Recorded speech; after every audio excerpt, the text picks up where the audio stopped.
मंत्री सत्येंद्र जैन बता रहे हैं कि बहुत अच्छी खबर यह है कि प्लाज्मा थेरेपी के चलते पेशेंट्स में सुधार हुआ है, उनकी स्थिति में सुधार हुआ है।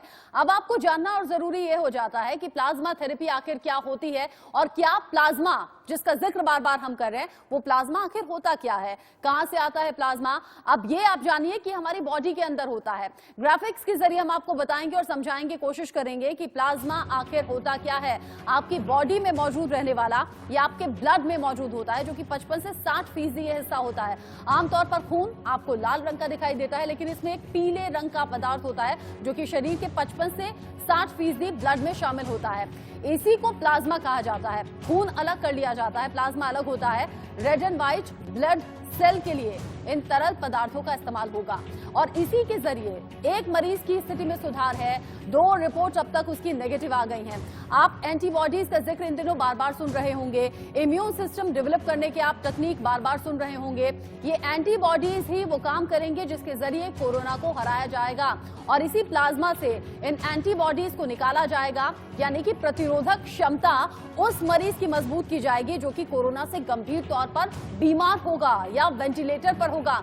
ये एक पूरी प्रोसेस है जिसे आपको समझना जरूरी होगा। ब्लड का 55 से 60% प्लाज्मा होता है, उसे ब्लड से अलग किया जाएगा। कोरोना पेशेंट्स को प्लाज्मा चढ़ा दिया जाएगा, ब्लड डोनर को वापस उसका ब्लड चढ़ा दिया जाएगा और इसी तरीके से प्लाज्मा टेक्निक में दिल्ली के अस्पताल दावा कर रहे हैं कि प्लाज्मा टेक्निक सफल हुई है। दिल्ली के स्वास्थ्य मंत्री सत्येंद्र जैन ने भी इसका दावा किया है, खुशी जाहिर की है। आमतौर पर हम आपको खबर पहुंचा रहे हैं कोरोना पेशेंट्स की संख्या बढ़ती हुई, लेकिन इस बीच राहत की खबर आपके लिए है। अब आप समझिए कि क्या है कन्वेंशन सीरम थेरेपी, मतलब कैसे ये प्लाज्मा मरीज तक पहुंचेगा, कैसे प्लाज्मा मरीज को इंजेक्ट किया जाएगा। जो भी ठीक हो चुके मरीज होंगे, कोरोना पेशेंट्स जो कि रिकवर कर चुके हैं, जो कि आंकड़ा 3000 4000 के आसपास पहुंच गया है, जो पेशेंट्स ठीक होकर रिकवर होकर घर लौट चुके होंगे और 14 दिन तक किसी भी तरह का लक्षण उनमें नहीं नजर आएगा, उनकी बॉडी से ये प्लाज्मा निकाले जाएंगे। इसका मतलब भी समझिए, अगर कोई कोरोना पेशेंट है और वो कोरोना को मात देकर ठीक हो चुका है, इसका मतलब ये कि उसका इम्यून सिस्टम बहुत ज्यादा स्ट्रांग होगा, उसकी प्रतिरोधक क्षमता बहुत ज्यादा स्ट्रांग होगी और उसी की बॉडी से इन एंटीबॉडीज को निकालकर पेशेंट्स की बॉडी में ट्रांसफर किया जाएगा। प्लाज्मा की एंटीबॉडी से कोरोना संक्रमित का इलाज संभव है और ये किसी भी कोरोना पेशेंट को चढ़ाया जा सकता है, इसमें किसी भी तरह का साइड इफेक्ट नहीं है। लेकिन हाँ, प्राथमिकता ये रहेगी कि जो मरीज गंभीर हैं, जो वेंटिलेटर पर हैं, उनका इलाज इस प्लाज्मा टेक्निक के जरिए किया जाए। आपकी जानकारी के लिए इबोला और H1N1 प्लाज्मा टेक्निक से पहले भी ठीक हो चुके हैं। इसी तरह की प्लाज्मा टेक्निक तब भी इस्तेमाल हुई थी और इबोला H1N1 मरीजों को ठीक किया गया था। इसी बीच अजीत श्रीवास्तव ज्यादा खबरों के साथ, ज्यादा अपडेट के साथ जुड़ गए हमारे साथ। अजीत, ये खुशी की खबर है और इसी बीच डॉक्टर रवि मलिक भी इस पर हमारे साथ जानकारी साझा करेंगे कि क्या वाकई राहत की खबर देश के साथ साथ दुनिया के लिए भी है। बहुत धन्यवाद हमारे साथ जुड़ने के लिए रवि मलिक आपका। साथ ही साथ अजीत श्रीवास्तव भी हमारे संवाददाता हमारे साथ जुड़े हुए हैं। डॉक्टर रवि मलिक, आपके पास मैं आऊं उससे पहले अजीत श्रीवास्तव का रुख करेंगे। अजीत, सत्येंद्र जैन को हम सुन रहे थे, उन्होंने कहा कि पेशेंट रिकवर हो रहे हैं, उनकी हालत में सुधार हो रही है, ये सबसे बड़ी राहत की खबर इस वक्त देश के लिए है। और कुछ अपडेट है क्या? बिल्कुल साफ तौर पर है। जिस हिसाब से प्लाज्मा थेरेपी के इलाज से जो एक मरीज सही हुआ है मैक्स हॉस्पिटल, उसके बाद से कहीं ना कहीं खुशी की लहर है। लेकिन बता रहे हैं कि प्लाज्मा थेरेपी सबके लिए नहीं है, ये उनके लिए है जिसकी कंडीशन वर्स्ट होती है, जो वेंटिलेटर पे होता है उसके लिए ये सही होता है। क्योंकि अगर हम कहें तो बाप बेटी 2 लोग को था, ये डिफेंस कॉलोनी के रहने वाले लोग हैं जिनको हम कहें तो ये सप्लायर की वजह से ही कोरोना वायरस उनको हुआ था, जो हिस्ट्री इनकी बताई जा रही है। और साथ में जो फादर की एज 79 ईयर, वो उनकी डेथ हो चुकी, लेकिन वहीं जो बेटे की है उसको इस प्लाज्मा थेरेपी के थ्रू अब सही कर लिया गया है। अब उसे जनरल वार्ड में रखा गया है, अब उसका टेस्ट जो है वो निगेटिव आया है। तो कहीं ना कहीं प्लाज्मा थेरेपी है। इसका जो खर्चा उन्होंने बताया कि अभी तो ये फ्री है, आईसीएमआर की तरफ से जहां पे सेंटर ये बनाए गए हैं ट्रायल रन के लिए, ये थेरेपी फ्री है। लेकिन अगर ये थेरेपी का इस्तेमाल अगर सही ढंग से होता है तो इसका खर्चा 10 से 12,000 रुपए आ जाता है, यानी पर पर्सन ट्रीटमेंट के हिसाब से। और ये 2 घंटे की थेरेपी होती है जिसमें प्लाज्मा ट्रांसप्लांट होता है डोनर के जरिए। तो ये तरह की बातें हैं। खुशखबरी तो है, लेकिन ये परमानेंट सोल्यूशन नहीं है, ये भी एक बात है। परमानेंट सोल्यूशन के लिए ट्रीटमेंट और घर में रहना बहुत जरूरी है। अगर किसी को कोरोना हो जाता है तो उसके लिए जो इनिशियल ट्रीटमेंट है उसका होना बहुत जरूरी है। उसके बाद से उसको इलाज बिल्कुल। और इस खबर को हम खुशखबरी के तौर पर लें या नहीं, इसी पर ज्यादा बातचीत के लिए डॉक्टर रवि मलिक हमारे साथ मौजूद हैं। डॉक्टर रवि मलिक, बहुत स्वागत है आपका। लगातार आप इंडिया न्यूज के साथ जुड़ते हुए हमारे दर्शकों तक सही जानकारी पहुंचाते रहे हैं, कोरोना को लेकर अवेयर कर चुके हैं। इस खबर को सर खुशी के तौर पर लें, खुशखबरी के तौर पर लें?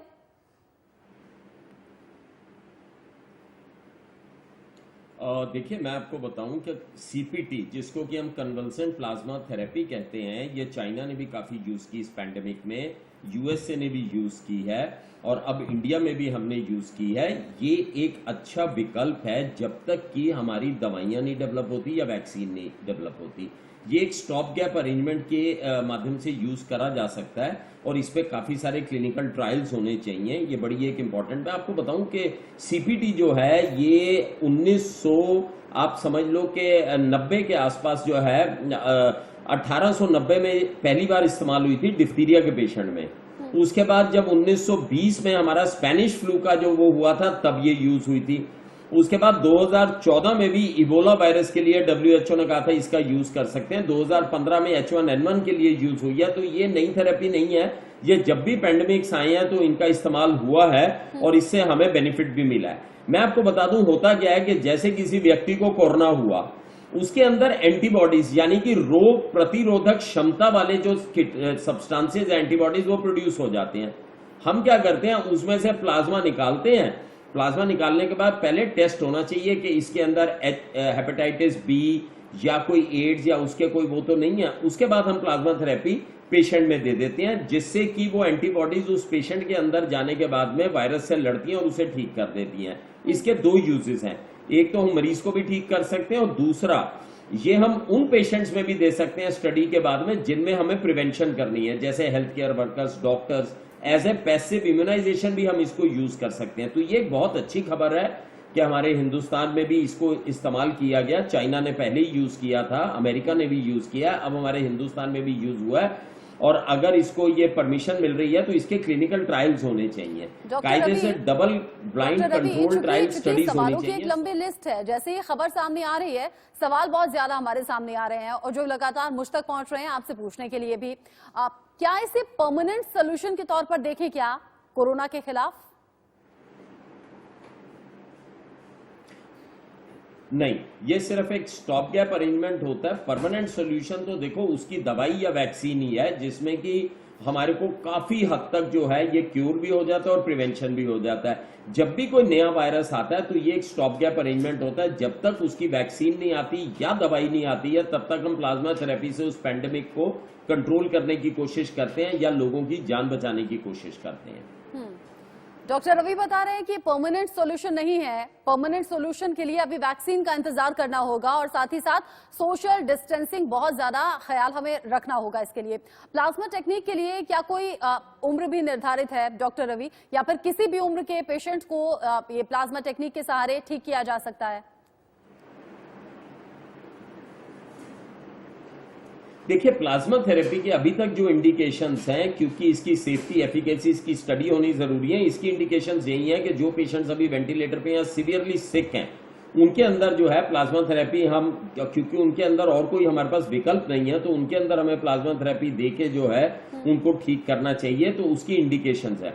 दूसरी चीज, जैसे आपने बड़ी अच्छी बात बताई है कि प्लाज्मा थेरेपी में क्या होता है कि हम उसका ब्लड का समझो पानी ले लेते हैं, सेल्स उसके हटा देते हैं, दे आर एंटीबॉडी रिच। तो उसको टेस्ट करने के बाद में हम पेशेंट को देते हैं। तो अभी तक जो इंडिकेशन है वो सीवियर केसेस में है जिसमें कोई और विकल्प हमारे पास में है नहीं।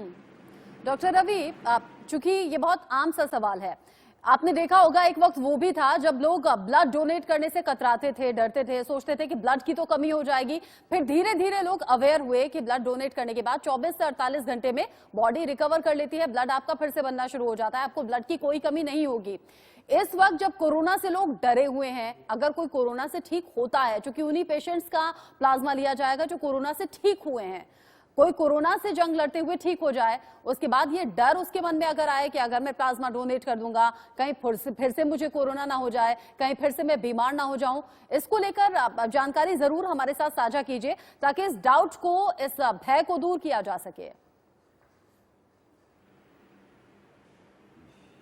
देखिए, मैं ये बताना चाहूंगा आपके दर्शकों को, ये बहुत इंपॉर्टेंट चीज है कि अगर हम 1 यूनिट प्लाज्मा निकालते हैं किसी पेशेंट से, किसी किस्म का कोई नुकसान नहीं होता। जैसे हम लोग ब्लड निकालते हैं, हमारे शरीर के अंदर 300-350 ग्राम खून जो हम ट्रांसफ्यूजन के लिए निकालते हैं, वो इतना तो हमारे शरीर में फालतू होता है, तो इसके अंदर कोई नुकसान नहीं होता। हाँ, उसकी कुछ कैटेगरीज होती हैं, जिससे भी हम प्लाज्मा लेंगे या ब्लड लेंगे वो 55 साल से ऊपर ना हो, और उसको कोई ज़्यादा हार्ट वगैरह की दिक्कतें ना हो, या उसको कोई इन्फेक्शन वगैरह एक्टिव ना हो, या कोई क्रॉनिक इन्फेक्शन ना हो जो ब्लड से स्प्रेड हो जाए, जैसे मैंने बताया हेपेटाइटिस बी, एड्स या हेपेटाइटिस सी टाइप की कोई बीमारी ना हो। अगर ये सारी चीज़ें उसमें नहीं है और हम उसका सैंपल लेके दूसरे सैंपल को देते हैं, इसके कोई साइड इफेक्ट नहीं है, सैंपल देने वाले को कोई साइड इफेक्ट नहीं है, और सैंपल जिसको देंगे उसकी तो जान बचेगी। तो मेरे ख्याल से इससे बड़ा दान कोई नहीं हो सकता, और प्लाज्मा का सैंपल लेने में कोई भी नुकसान नहीं। आपकी बात को यहाँ एक बार फिर से मैं दोहरा दूं उन दर्शकों के लिए जो अभी अभी हमारे साथ जुड़े हुए हों, चूंकि प्लाज्मा टेक्निक से मरीज रिकवर कर रहे हैं, ये बहुत अच्छी खबर फिलहाल देश के लिए है। इसका इस्तेमाल पहले बाहरी देशों के जरिए किया गया, अब हिंदुस्तान में भी हो रहा है। और डॉक्टर रवि मलिक बता रहे हैं कि अगर आप कोरोना को हराकर रिकवर कर रहे हैं और अगर आप प्लाज्मा डोनेट करते हैं तो ये अच्छी और पुण्य की बात जरूर हो सकती है। किसी भी तरह का खतरा, किसी भी तरह का साइड इफेक्ट ये आपके लिए नहीं होगा। ये ठीक उसी तरीके से आप समझिए जैसे आप ब्लड डोनेट अब तक करते आए थे। इस बीच डॉक्टर नरेंद्र सैनी भी हमारे साथ जुड़ गए हैं। डॉक्टर, बहुत स्वागत है आपका, आपके साथ में आगे कनेक्ट होंगी, आपसे भी कई सवाल हमारे होने हैं क्योंकि लगातार सवालों की लंबी लिस्ट हमारे सामने आ रही है जब से कोरोना को लेकर, हराने को लेकर इस प्लाज्मा थेरेपी का जिक्र हुआ है। लेकिन उससे पहले दर्शकों के मन में कुछ सवाल हैं जिसके लिए हमारी रिसर्च टीम ने खास तैयारी की है, और इस रिसर्च टीम के जरिए हम लगातार आपको बता रहे हैं कि प्लाज्मा आखिर होता क्या है। लाल रंग का दिखने वाला खून जिसमें 55 से 60% तक मौजूद रहता है प्लाज्मा, और जब ये प्रोसेस शुरू होता है लाल रंग के खून से इसी प्लाज्मा को अलग कर लिया जाता है और उसे जरूरतमंद जो भी मरीज होता है उसे इंजेक्ट किया जाता है। अब कौन होगा प्लाज्मा डोनर, ये आप समझ लीजिए, वो कोरोना का पेशेंट जो पूरी तरीके से ठीक हो चुका हो, रिकवर हो चुका हो, 14 दिन का कम से कम ऐसा वक्त हो जब कोरोना का एक भी लक्षण उसमें ना मिला हो, और कोरोना रिपोर्ट एक के बाद एक बार बार नेगेटिव आती रहे, क्योंकि पहले कंफर्म किया जाता है रिपोर्ट अगर एक के बाद एक 3 से 4 बार 5 बार नेगेटिव आती है तब किसी भी मरीज को डिस्चार्ज किया जाता है, ये कंफर्म करने के बाद कि वो कोरोना को हरा चुका है, ठीक तरीके से रिकवर हो चुका है। इस तरीके के लोग प्लाज्मा डोनर हो सकते हैं। अब आप सोचिए कि कैसे ये आगे इंजेक्ट होगा। दरअसल प्लाज्मा में जो एंटीबॉडीज होती हैं उनको निकालकर किसी जरूरतमंद, मतलब जो ज्यादा गंभीर है या वेंटिलेटर पर है, ऐसे मरीज को इंजेक्ट किया जाता है, और एंटीबॉडीज का अच्छा लेवल उस मरीज का होना चाहिए जिसने कोरोना को हराया है, जो कोरोना से रिकवर हुआ है। अब इसमें कई मरीज को ये प्लाज्मा ट्रांसफर हो सकता है, जरूरी नहीं है कि एक मरीज से लेकर एक शख्स से लेकर एक ही मरीज को ये ट्रांसफर हो, एक साथ ही कई मरीज को ट्रांसफर हो सकता है। ये डिपेंड करता है कि एंटीबॉडीज की क्वांटिटी कितनी है। ऐसे में डोनर को किसी तरह का कोई नुकसान नहीं है, और साथ ही साथ जो जिसे प्लाज्मा चढ़ाया जाएगा उसे भी किसी तरीके का कोई नुकसान नहीं होगा, जिसकी जानकारी डॉक्टर रवि मलिक हम तक पहुंचा रहे थे। आपने ये जाना कि कौन प्लाज्मा डोनर होता है और किस तरीके से ये पूरी प्रक्रिया काम करती है। डॉक्टर रवि मलिक बता चुके हैं कि किसी तरह का खतरा नहीं है। अगर आप प्लाज्मा डोनेट करना चाहते हैं तो खुशी से कीजिएगा, पुण्य जरूर मिलेगा, किसी भी तरह का साइड इफेक्ट आपके पास आएगा नहीं। डॉक्टर नरेंद्र सैनी, आज ये अच्छी और राहत की खबर है कि प्लाज्मा टेक्निक से मरीज ठीक हो रहे हैं, रिकवर हो रहे हैं, लेकिन कई सवाल जो डॉक्टर रवि मलिक से भी मैंने डिस्कस किए कि लोगों के मन में एक संशय, एक डर तो बना हुआ है कि क्या वाकई परमानेंट सॉल्यूशन है। सोशल डिस्टेंसिंग तो मेंटेन करनी ही है, पर्सनल हाइजीन का भी बहुत ज्यादा ख्याल रखना है, लेकिन अब ये जो प्लाज्मा टेक्निक है क्या ये उन मरीजों पर भी काम करेगा जो पहले से किसी बीमारी से जूझ रहे हो, जिनका बीमारी का कोई रिकॉर्ड रहा हो। देखिए, इसको अभी हम ये कह सकते हैं कि ये एक्सपेरिमेंटल स्टेज पे है।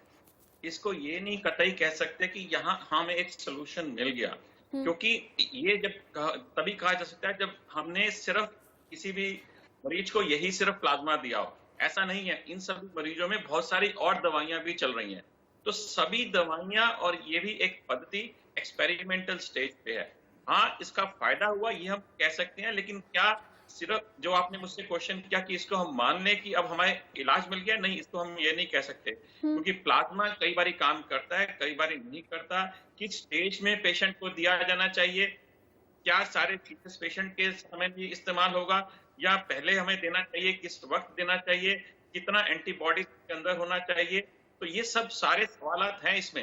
लेकिन ये एक पद्धति हमें मिली है, इसका इस्तेमाल हुआ है और कुछ लोगों में इसका फायदा हुआ है। अभी तक यही कहा जा सकता है। डॉक्टर नरेंद्र, ये भी मुझे बताइएगा, कुछ पेशेंट्स हैं जो रिकवर हो चुके हैं, घर लौट चुके हैं, कुछ पेशेंट्स ऐसे भी रहे जिन्होंने अपनी जान गंवा दी, कुछ ऐसे हैं जो अभी भी अस्पताल में है या फिर घर में ही खुद का ख्याल रख रहे हैं। ये इनकी कैटेगरी कैसे डिवाइड होती है? मतलब जो नहीं बच सके, जिनकी मौत हो गई, उनकी बॉडी में क्या कुछ लक्षण रहे होंगे? इम्यून सिस्टम जिसका बार बार हम जिक्र कर रहे हैं, वो कितना स्ट्रांग होना चाहिए? जो रिकवर कर जाते हैं उनके क्या लक्षण होते हैं? ये प्रतिरोधक क्षमता हमारे शरीर में कैसी है, इसे पहचाने कैसे? जब भी हमारे पास ये सब कोई भी कीटाणु हमारे शरीर के अंदर आता है, तो उसके अगेंस्ट हमारी एंटीबॉडीज बनती हैं जो कि उसको मारने के काम में आती हैं।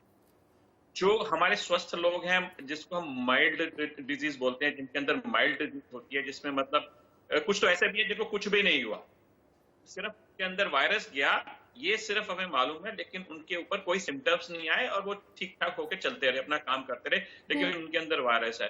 तो उनके अंदर जो एंटीबॉडीज इतनी अच्छी बन गई कि उनको वो वायरस कुछ अटैक नहीं कर सका।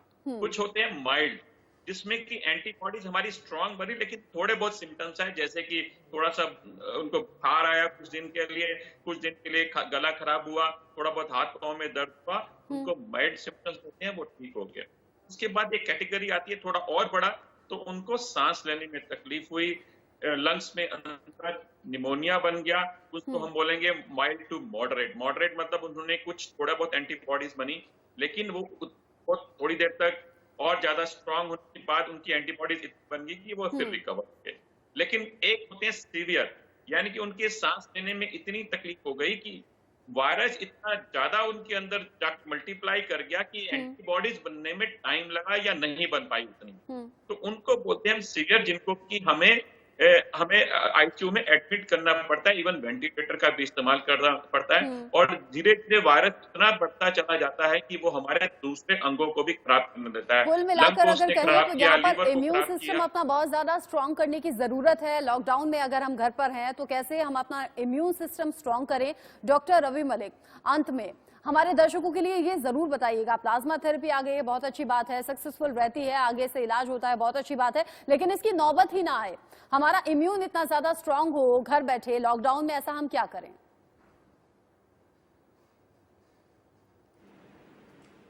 देखिए 5-6 चीजें मैं बताऊंगा जो कि बड़ी जरूरी हैं। लॉकडाउन तब तक सक्सेसफुल नहीं होगा जब तक हम साइड बाय साइड ये सारी चीजें ना करें। सबसे पहले तो हमारे को अपना पौष्टिक आहार रखना है, प्रोटीन रिच डाइट लेनी है, खूब सारे फल सब्जियां लेने हैं, ये बड़ी इंपॉर्टेंट चीज है, डाइट हमारे को ध्यान रखनी है। नंबर 2, हो सके तो जो ओबीज लोग हैं अपना वजन कम करने के ऊपर ध्यान दें, क्योंकि ओबेसिटी एक बहुत बड़ा रिस्क फैक्टर है।